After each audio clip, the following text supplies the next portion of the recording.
Okay, welcome. We're looking at ACT worksheet 209 trigonometry. Um, Out of 60 math problems on the ACT, 4 will be trigonometry. You'll know they're trigonometry problems because they'll either mention radians or they'll say sine, cosine, tan, or cotan, secant, and cosecant. But they'll make it very clear that they're trig problems. So you'll either see kind of trig terminology or you'll see radians pop up. Out of those 4 problems, 2 will probably be within the first 40 and 2 will be familiar. So like out of the 4 trig problems, 2 will be problems probably 1 to 30, very likely, maybe 1 to 40 if I'm trying to be safe. And those will deal with SOHCAHTOA. So if you're familiar with sine, cosine, and tangent, and you are also good with kind of inverse of these functions, so a lot of times you'll see like arc sine, and we'll talk about what that means, or like sine with this kind of -1 in superscript. Those are inverse. Anyway, problems 1 to 40 tend to deal with stuff you would have seen in GCSE. The later trig problems, so you're going to have 2 more trig problems. So the last 2, so these we'll call the first 2. These are typically the first 2. The last 2 trig problems are usually going to be from 40 to 60, and they'll deal more with radians, periodic functions,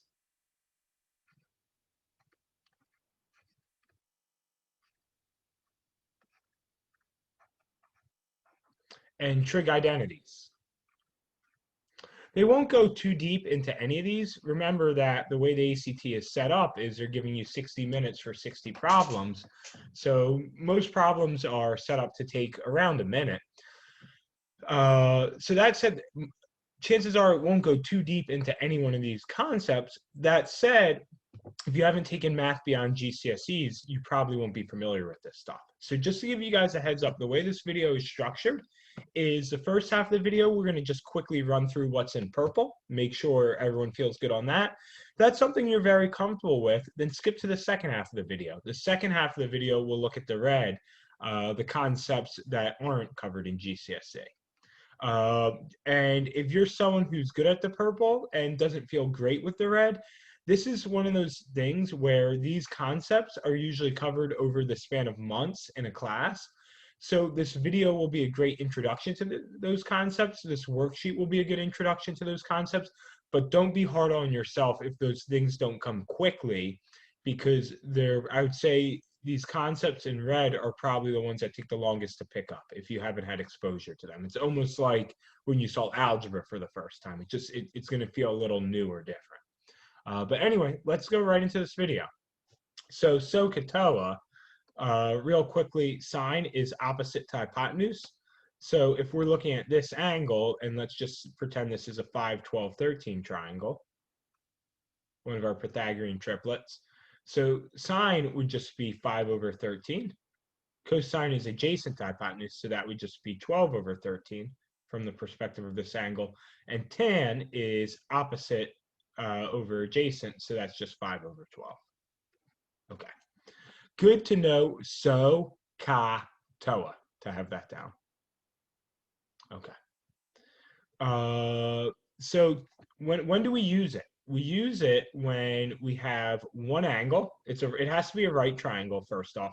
You only use SOHCAHTOA when you have a right triangle. And you use it to figure out a side that you don't have when you have an angle in a side. That's how you use it. So if I wanted to figure out the height, for instance, I'm not dealing with the hypotenuse, so I can get rid of these 2. So I would just say tan 20 equals the height over 6. So the height is going to be 6 times tan 20, and you type in tan 20 into your calculator. Tan 20 is just the proportion of this side to this side. And it's always going to be the same. Whenever you have a right triangle in 20 degrees, tan 20 will always be, and I'll just type it into my calculator real quick. Tan 20, the proportion of this side to this side will always be in a proportion of 0.36, about. Meaning that if this side were 36, this side would be 100. That's all that means. Okay. Anyway, let's look at inverse, what that inverse or arctan means. So inverse trig functions are when you actually have two sides of a right triangle, but you're trying to figure out an angle. So instead of having a side and an angle and trying to figure out another side, you have two sides and you're trying to figure out an angle. So in this case, we don't have the hypotenuse, so we're going to use tan again. And we'll just say inverse tan 5/15, or 1/3. And that will get us the angle we want. So if you put that into your calculator, you'll get the angle you want. A lot of times, I know in my calculator, it's second tan brings you up to this. And in this case, if we do it, and I've labeled it also as arctan here, if we do it, we're going to get 18.4 is the angle. Okay. I've picked two problems from this section, so we'll hit those two problems, and then we'll get into kind of those deeper trig concepts we talked about at the beginning. Okay. So feel free to pause the video and try this out if you prefer. I'm just going to continue. So an airplane taking off from an airport climbs at a constant angle of ascent so that it will reach an altitude of 10,000 feet when the airplane has flown 8 miles, as illustrated in this figure. Which of the following expressions gives the angle of ascent? And they give us what miles are in feet. Okay, so if we think about it, we have two sides, and we're trying to figure out an angle. They kind of indicate that to us with the answers. They're all arc, meaning that this is the same as like sine -1. So all we're going to do here is, because we want this angle of ascent, it's going to be opposite to hypotenuse, so that's sine. So we'll want arc sine, gets rid of B, gets rid of D, gets rid of E, and we know 10,000 has to be on the top because 10,000 is the opposite. So actually that gets rid of A as well. It's got to be C. But if we follow it all the way through, it's 10,000 feet over 8 times 5,280 feet, because each mile is 5,280 feet. Okay, so that's that problem. On to the next one, as Jay-Z would say. All right, so the next one we're looking at is 18. This one's a pretty clever problem. Most people get it, but some people do get tricked on this one. The figure below shows a lighthouse keeper looking down at a rowboat on the sea through a navigational instrument. The instrument is 60 feet above sea level and indicates an angle of depression of 53. So this angle right here is 53 degrees to the rowboat. Which of the following is closest to the horizontal distance, so the question mark they have, between the instrument and the rowboat? So we have a right triangle. We have that this is 53. Well, if this is 90 degrees right here, right, because that's a right angle, then we know that this is going to be 37 degrees right here, this angle, right? So the way I would probably go about this one, I think the easiest way, if we want to figure out this side and we have this angle, is we're going to use tan because we don't care about the hypotenuse. So we're going to say tan 37 equals, and tan is TOA, so question mark over 60. So isolate the question mark, 60 tan 37. See what we get on that.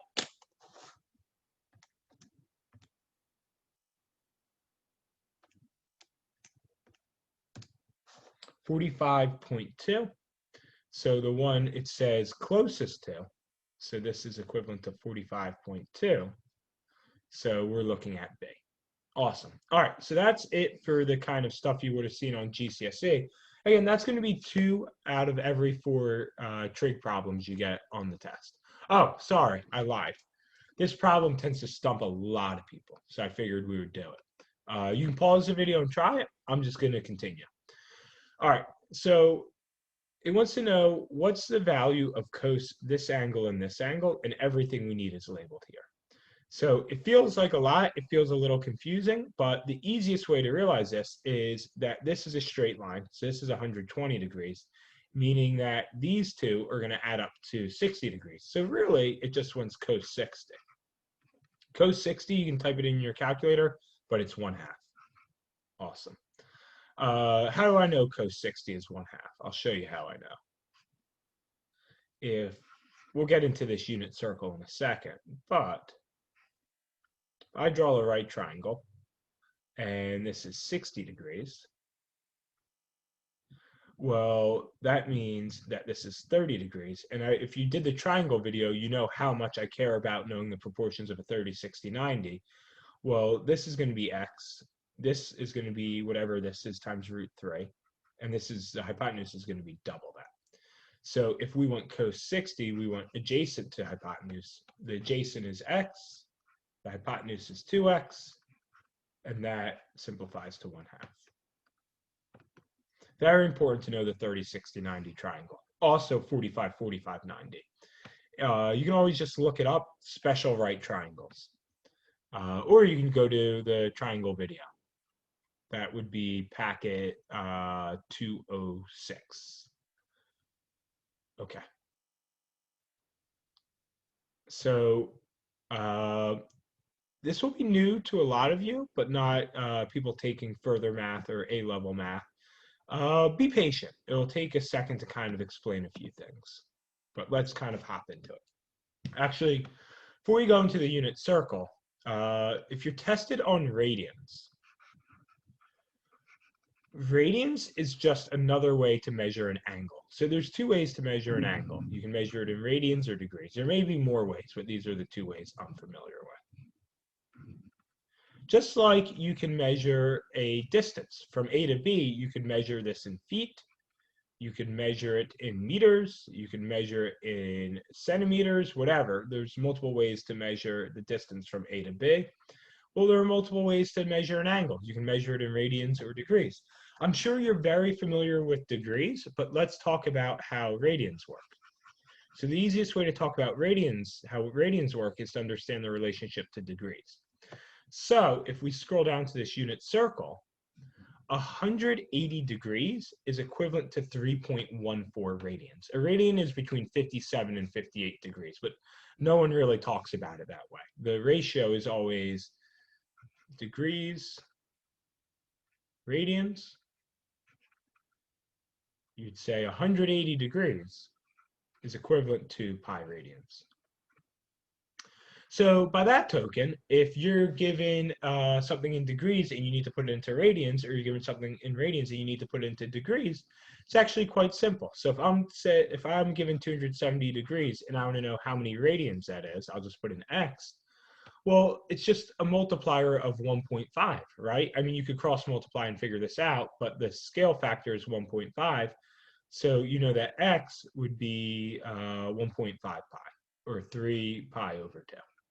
Which is the same as 1.5. The other cool thing, quick trick that some people know, is if I'm given something like, let's say 5 pi over 2 radians, and I want to know how many degrees this is, wherever you see pi for radians, if you want to convert it to degrees, just put in 180. So this is equivalent to, if we want it in degrees, 5 times 180 divided by 2. Well, this actually becomes 90. And 5 times 90 is 450. So it's 450 degrees. What would that look like on the unit circle? It would look like this. We would do 1 lap around, 360 degrees. And then after doing 360 degrees, we would have 90 degrees left over. So 5 pi over 2 would bring you to this point, just as 450 degrees would bring you to this point. And when you go around the unit circle, you always move counterclockwise, unless it's indicated as negative. If it was indicated as negative 5 pi over 2, then you move clockwise. You'd go 360 degrees around, and then 90 more degrees to right here. Let's talk about the unit circle just a little bit more. So,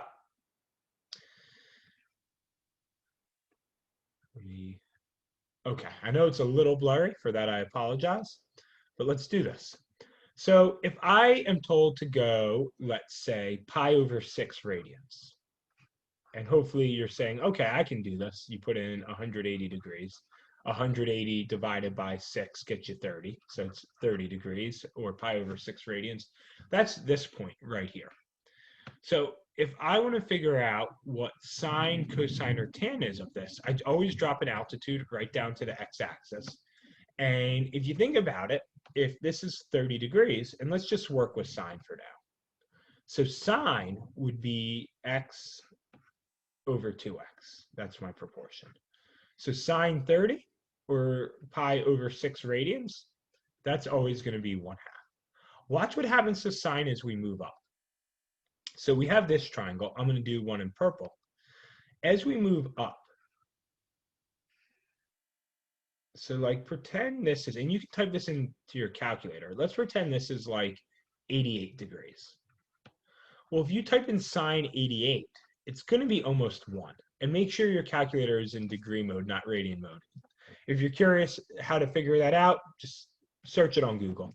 Type in your calculator model and say how to change from radians to degrees. But anyway, sine 88 is going to be almost 1. It's going to be a little less than 1. How do I know that? Well, I know that because sine is effectively your height, your y value to your radius or your hypotenuse. So my height is almost the same as my radius, if you think about it. So it's going to be just about 1. So the way it works is sine goes up and up and up and up and up until it maxes out at 1, until your height and your radius are the same. Same with cosine. Cosine maxes out at 1 too. At this point, your adjacent, meaning your x value, and your radius or your hypotenuse are the same. Hopefully that makes sense. So here's where it gets really interesting. So say I told you, okay, let's do 3 pi over 2 radians. Okay, so 3 pi over 2 radians is 135 degrees. And again, you can kind of do the conversion we talked about above to play around with it. 180 degrees is equivalent to pi radians.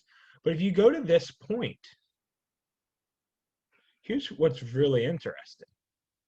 Your sine is going to be x opposite over x root 2, which is eventually going to become, if you think about it, it's going to be x over x root 2, multiply both by root 2. You're going to get root 2x over 2x.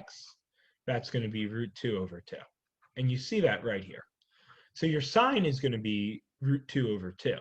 The question is, the one on the right is always your sine, the one on the left is your cosine, because your sine is pretty much your y value to your radius, your cosine is your x value to your radius. But sine is going to be root 2 over 2.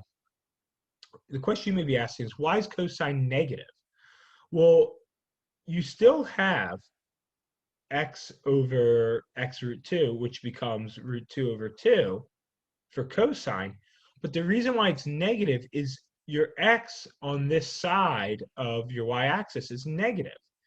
So the interesting thing is your sine is going to be positive here. It's going to be positive here. But when you drop below your x-axis, your y value becomes negative. So sine is going to be negative down here, and sine is going to be negative down here. See if you can guess where your cosine is positive and negative. Pause the video and think about that. If you haven't paused the video, obviously I'm going to tell you. So your cosine is negative in quadrants 2 and 3, because that's where your x is negative. And you can kind of see it as well. Awesome. So I know that was kind of quick, but I think we can kind of do some problems and make more sense of this. So let's do this example one. So this example says your angle is between pi over 2 and pi. So you can convert that to degrees. Just put in 180. So we know this to be 180 degrees. We know this to be 180 divided by 2, so that's 90 degrees. So if we look at the unit circle, we're in this region right here. Right? This is the region we care about. It says sine is 4/5, so it's going to be kind of high up. Why? How do I know that? Because sine is from the central angle, and it's always in reference to the central angle. And what I did is I just drew to the point, dropped an altitude to make a right triangle down to the x-axis. So sine opposite to hypotenuse is 4 to 5. We know this to be 3 because of special right triangle 3, 4, 5. So if sine is 4/5, what's cosine theta? Well, cosine is ka. So cosine theta, you'd say, oh, easy, it would be 3/5. You'd actually be wrong. Remember, in quadrant 2, this is negative. So it's negative 3/5. So there's our correct answer. Okay, let's try a couple of these radian unit circle problems out. By a couple, I think I mean one. I just picked one, so that was a little bit of a lie. But let's do this one, and feel free to pause the video and give it a try. I think this problem is a really clever one. So I always like to draw the unit circle. This is if you haven't paused the video. And it tells us sine is 5 to 13. So we know it can't be, interestingly enough, I'll do it in purple. We know it can't be down here because sine is negative below the y-axis. Sine is negative, so it's not down there. So you can say bye to that part of the unit circle. So sine could be 5 over 13 here and here.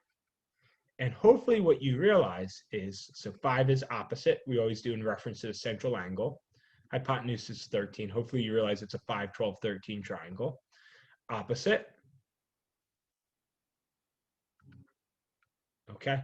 So they want to know what could cosine A be. So I shouldn't have put this as theta. I should have put that as A. So these are A. These are both A. Okay.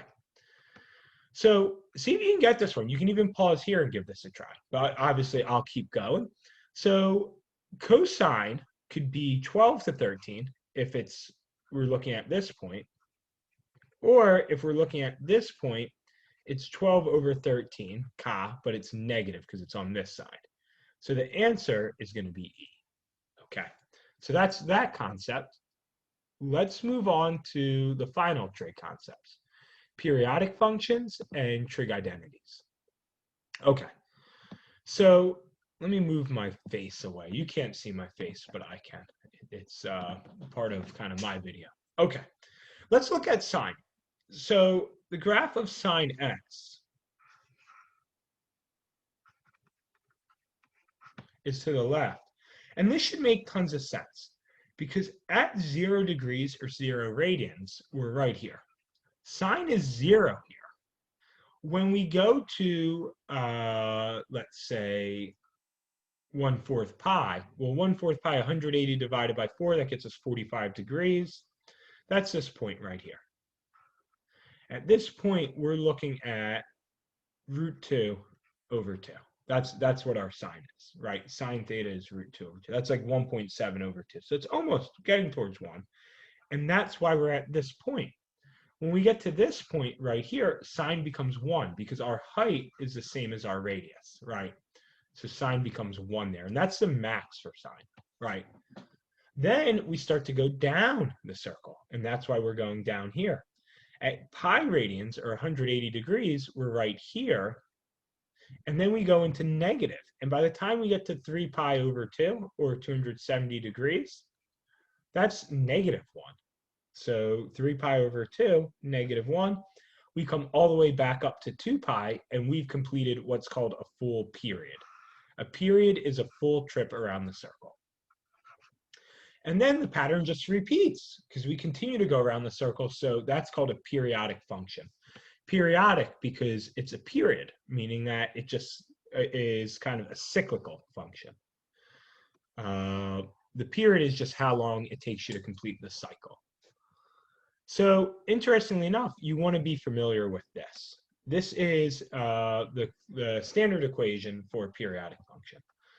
So let's look at this. Let's kind of look at each one of these factors. So the most common question you get is on your amplitude. So if I have sine x, my amplitude is just going to be 1, right? I'm going to go up to 1, and I'm going to go down to -1.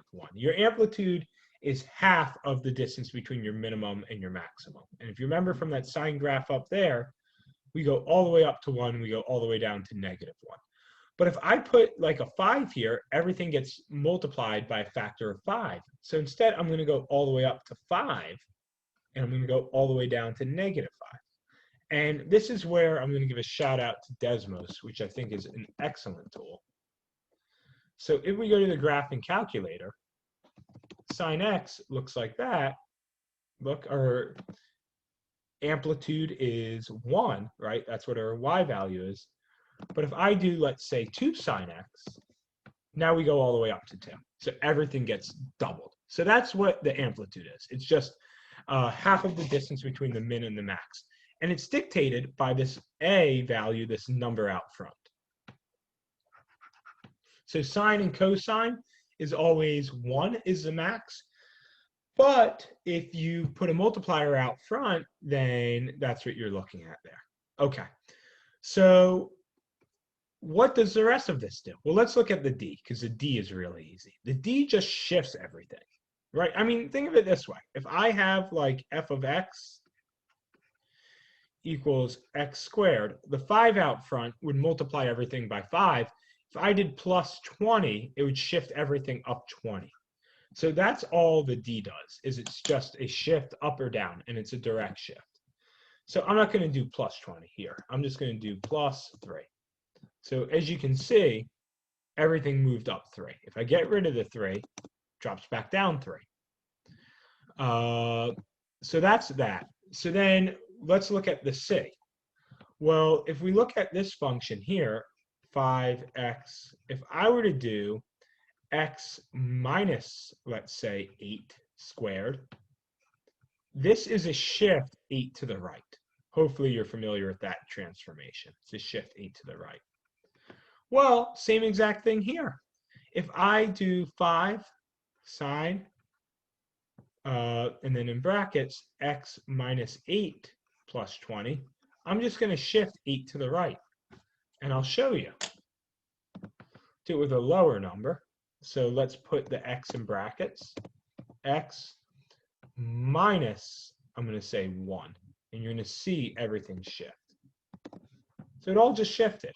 Watch, if I go back, you'll see it shift back to the left 1. See, back to the left 1. Okay, final bit, and this is probably the hardest bit, is what does the b do? The b affects your period, so how long it takes you to make a full trip around the circle. Think of it this way. If I have sine x, right, and I have my circle, I'd have to put in 2 pi or 360 degrees, 2 pi radians or 360 degrees to make a full trip. But if I have sine 2x, then I can make a full trip by just putting in 180 degrees or pi radians. So I can make the trip in half the time.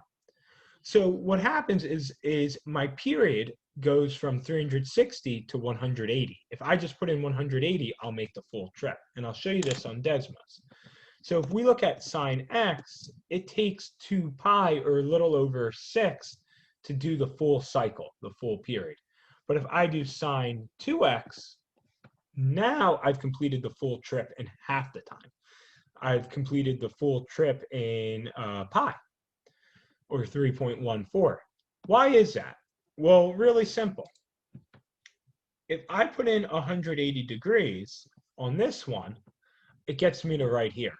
If I put in 180 degrees on this one, it gets me to right here, and then I multiply it by 2, it actually gets me all the way back to the start. So it's like warp speed. So the way you deal with shifts in the period or changes in the period is you take the original period, which is 2 pi, and you divide it by whatever b is. So if our b is 2, then our period went from 2 pi to pi. So that's that bit. And let's try a few problems with that, and then we'll go back up to the other trig concepts. I know this is a long video. We're covering a lot here. Okay, let's look at 42. pause the video, see if you can get it. I'm just going to go through this one quickly. The graph of this periodic function is shown below. One of the following is equal to a, which one? So I look at this and I see that this is my max, this is my min, this is a half, this is negative a half. So half of the distance between the min and the max is just a half. So my a out front would just be a half. Normally sine would go all the way up to 1, but it's only going to 1/2. So my a, my adjusted amplitude, must be 1/2. Hopefully that makes sense. Okay.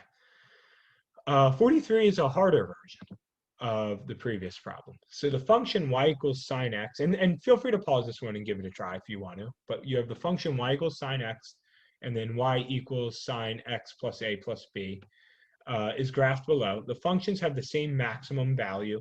One of the following statements about a and b is true. Which one? Okay. First off, y equals sine x is this one, because sine always starts off as 0, right? Our height on the unit circle is, ooh, that's a terribly drawn unit circle, but our height is always 0 until we creep up to 1 at this point. That's when our sine becomes 1. Ooh. Sine x. Okay.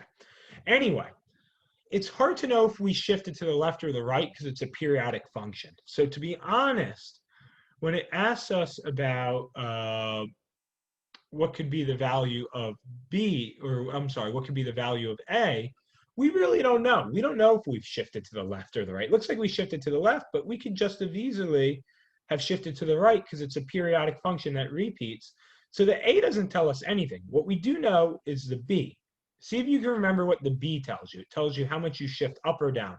We didn't shift up or down at all, so our b has to equal 0. The only correct answer can be a.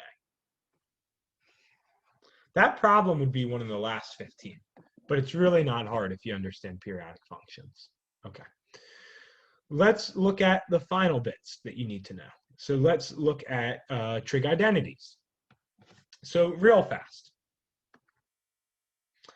If you have sine that is opposite to hypotenuse, well, cosecant, and you would think that would go with cosine, but it actually goes with sine. It's counterintuitive. But cosecant is just this flipped. It's hypotenuse over adjacent. Secant is, so sine is adjacent to hypotenuse. Secant is just hypotenuse to adjacent. Cotangent, opposite over adjacent, so cotangent is adjacent over opposite. So that's all these mean. Two of the most popular trig identities are these two. So if we look at this one, let's think about this real quickly, this first one.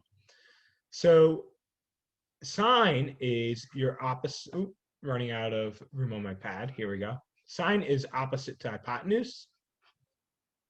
Cosine is, oops, let me write this differently. Opposite to hypotenuse. Cosine is adjacent to hypotenuse. If you divide by a fraction, you can multiply by the reciprocal, so opposite to hypotenuse times hypotenuse to adjacent gets you opposite over adjacent, and that's what tan is. So sine theta over cosine of the same angle just gets you tan. Another identity that's really popular is this one. Sine squared theta plus cosine squared theta equals 1. This should make plenty of sense as well. Let's look at a 3, 4, 5 triangle. Let's call this theta right here. Okay. So sine is going to be 3 to 5. Square it. Cosine is going to be 4 to 5. Square it. And we're saying it equals 1. I'm going to call this 25 over 25. You'll see why in a second. Okay, so this gets us 9 over 25 plus 16 over 25. And that's going to equal 25 over 25. That's always true. Why? Think about Pythagorean theorem. A squared plus b squared equals c squared. Well, that's all this is. Your a squared is your 3. Your b squared is your 4. and your c squared is your 5. And when you add fractions, you add the tops, you add the a squared and the b squared, but the c squared just stays as c squared. It's not like you're adding c squared plus c squared. The denominator, you don't add it. So that's why you have a squared plus b squared over c squared. And it's always going to be 1. Okay, one final tidbit, and then we'll hit the last of the problems. So law of sines and law of cosines. Do you have to memorize them? Absolutely yes for law of sines. Law of cosines, usually they give it to you, but occasionally I have seen it a few times on the test where you did need to have it memorized. So I would kind of commit these to memory. When do you use these? You use these if you don't have a right triangle. So this is when you can use trig if you don't have a right triangle. All else is if you have a right triangle. Let's look at law of sines. Law of sines is maybe I have this angle, and I think this was actually taught in GCSE. Students have told me that. I went to school in the US, so yeah, I'm not always in the know for GCSEs. I rely on students to tell me. But anyway, if this is 40 degrees, and this is 10, let's say, and this is, let's say, I don't know, 60 degrees, we could figure out any of these other sides. So you can use the law of sines when you have two angles and a side, or two sides and an angle, but you have to have a side and an angle across from that side. This is a must. How do we use it? We just say sine 40 is to 10, as sine 60 is to x, cross multiply, and we can figure out exactly what x is. So sine 40x equals 10 sine 60. So x is going to equal 10 sine 60 divided by sine 40. Should we figure out what that is? I'd say why not? So sine 60, well, sine 60 is going to be root 3 over 2. Why do I know that? I know that because I know 30, 60, 90 triangles times 10. It's going to get us 8.666 divided by sine 40, 13.47. So that makes sense that this would be 13.47 because this angle is slightly greater than that angle. So the side's going to be slightly greater. Okay, let's do a little bit of erasing and see when we use law of cosines. So law of cosines, you could have two sides, but what you're lacking is you're lacking a side across from the angle that you have. So maybe this is 8 and this is 10, and you want to figure out what this is. Really simple. All you would do is you would say the one you don't know is your c squared. So c squared equals 8 squared plus 10 squared, doesn't matter what order we put them in, minus 8 times 10 cos 30. Or sorry, cos 40. And if we solve that, we can figure out exactly what this is. But I'm not going to bother to do it just because it'll take a moment and we've got problems to get to. Okay. So just a few problems and then you'll be on your merry way. I'm going to skip this law of sines. We'll do it real fast. We'll do this law of sines one. All right. Hopefully you can see this. Feel free to pause the video and try it yourself if you'd like to. Also, feel free to kind of carefully read the problem, but I'm just going to go right into this. They want to know which of the following equations, when solved, gives the measurement of t. So we know it's the law of sines because we have a side and we have the angle across from the side, and this is not a right triangle, and they're indicating law of sines here. Okay, so you just say sine 28 over 2 is equivalent to, and we want to know what angle t is. So we would say sine t over 3. And let's see if we can find a match. Sine t over 3, sine 28 over 2. That one's going to be A. Okay. One more, I'll come back to that one. This is a law of cosines one. So here they're nice enough to give it to you. And what they want to know is they want to know which of the following gives this angle. So what would we do? Well, if we're using law of cosines, we would say that 42.7, because that's across from the angle we want squared, equals 70 squared plus 95.1 squared minus 2 times 70 times 95.1. That's a 7. Ooh, that looks terrible. Let me write that again. There we go. 95.1.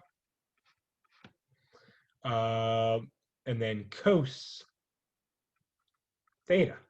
So that would be our entire setup. So can we find it here? A is absolutely a match for what we want. Okay, 2 more problems. We'll do 2 identities, and then you'll be done with me. Okay. 2 ways to get this one. You can outsmart the system, or you can use the note. Let's outsmart the system first. So the first way to get this is to do inverse. So if you think about this, where's cos going to be negative 1/3? It's going to be negative 1/3 in these 2 quadrants, quadrant 2 and 3, right? Because that's where cos is negative. So maybe this point and this point. Okay, so if you think about it, this would be 1, and this would be 3, and same thing, 1 and 3. Okay, so what you can do in your calculator is you can just hit inverse or arc cosine 1/3. You should get 70.52 degrees. So when you have 70.52, you're just doing cos 2 times 70.52. So that's going to get you cos 141. So if you go cos, by the way,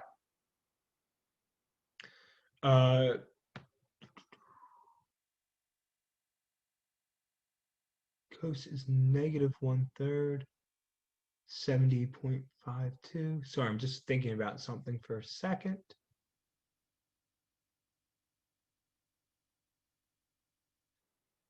All right, let's just continue with this. So cos 141. Hit enter, and you're going to get negative 0.777. So that's going to be this guy right here.